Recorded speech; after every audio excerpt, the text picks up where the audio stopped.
Hello বন্ধুরা, আসসালামু আলাইকুম। সকলে কেমন আছেন? ভালো আছেন তো? আজকে কিন্তু আপনার জন্য নতুন আরেকটা ভিডিও নিয়ে চলে আইছি। নতুন ভিডিও মানে একবারে কড়া নতুন, যা একটু পুরানো বিলয়, বুঝছেন? তাহলে চলেন শুরু করা যাক। কি ভিডিও হইলাম সেটা আপনাদের দেখাবো একটু পর। কিন্তু আপনার সাথে একটু কথা শেয়ার করি। আপনারা আমার পেজে এসে ভিডিও দেখেন কিন্তু একটা ভিডিও শেয়ারও করেন না, ফলো করেন না। আপনার জন্য কত কষ্ট করে ভিডিও বানাই আর আপনারা কেবা এবা ভালো হয়ে যান কিন্তু। নাহলে ও যে ইছামতি গাং কাটতেছে ওই গাঙে ডুবা ডুবা আপনারা থুই দেবেন না। আপনার শীতে তখন বুঝবেন না ফলো না হারার কি যন্ত্রণা। যাই হোক আর বেশি কথা কবল হয় তাহলে চলেন আপনারা ভিডিওর কাজটা আপনার ভালোভাবে কয়াও দেই আবার বোঝাও দেই, না হলে আপনারা বুঝবেনও না, শুনবেনও না, দেখবেনও না। আপনার আবার একটু তেরা আছে। আজকে একটা ভালো কাজের নিয়ত করে বাইতিন বাড়াইছি আমরা দুই ভাই।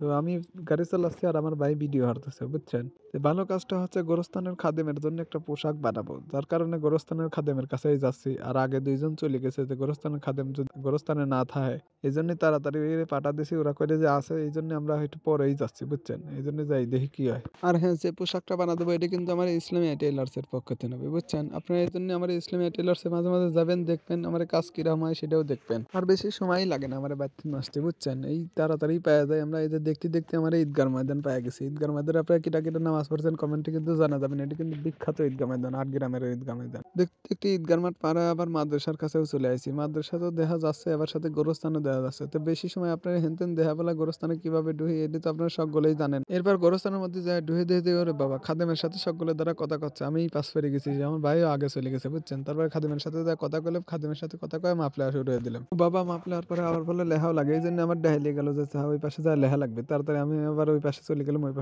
পাশে যায় প্রথমে ভাই গলার মাপ লেছে, তারপরে পুট, এগুলো সবকিছুর মাপ লিবে। মাপলে আমাকে কয়ে দিলে আর আমি ওইদিক লেখা সরিয়ে দিলাম, বুঝছেন? আমার কাছে মনে হইলো যে নিজেকেই প্রথম মনে হয় একটা ভালো কাজের সাথে জড়িত হলাম। তা তো ভালোই লাগতেছিল যে মাপটা ভাই লিখছিল, আমি লিখতে পারতেছিলাম, আমার অনেক খুশি লাগতেছিল। আর হ্যাঁ, বারবার আপনারা একটা কথা স্মরণ করে দেওয়া লাগে, আমার এই ইসলামিয়া টেইলার্স এর পক্ষ থেকে গরিব অসহায় দুস্থ মানুষদের জন্য অনেক পার্সেন্ট ছাড় দেওয়া হয়। আর আপনারা সকলকে আমার দোকানের জন্য যাওয়ার জন্য আপনি সকলকে দাওয়াত দিয়ে গেলাম। আপনারা সকলে যাবেন, গিয়ে আমাদের কাজ দেখবেন আমরা কিরকম কাজ ধরি। আর আপনারা আশপাশে যদি কোনো মাদ্রাসা থাকে আপনারা প্রচার করে দিয়েন। আপনারা যে কোনো মাদ্রাসা থেকে গেলে তাদের জন্য ছাড় আছে, আর মাদ্রাসার জন্য সব চাই থেকে আমরা ভালোভাবে কাজ করতে পারি, কারণ আমাদের কাজটাই হচ্ছে মাদ্রাসার ছেলেপেলেদের জন্য টুপি আর জুব্বা পাঞ্জাবি এগুলোর কাজ করা হয়, বুঝছেন? আর আপনারা এরকম ভালো কাজের সাথে আমার উৎসাহ হওয়ার জন্য আপনারা সকলে আমার ভিডিওটা শেয়ার করবেন, কমেন্টে ভিডিও কেমন হয়েছে সেগুলো আমাদের জানাবেন। আমরা তাহলে ভালো ভালো কাজে আঞ্জাম দিতে পারবো। আর পরবর্তী ভিডিও তো আপনারা সকলে দেখাবো এই জামা কিরকম আছে, গায়ে দেওয়া দেখাবো না, ছবি তুলে দেখাবো না। আপনারা কিন্তু সকলেই পরবর্তী ভিডিওটা দেখার জন্য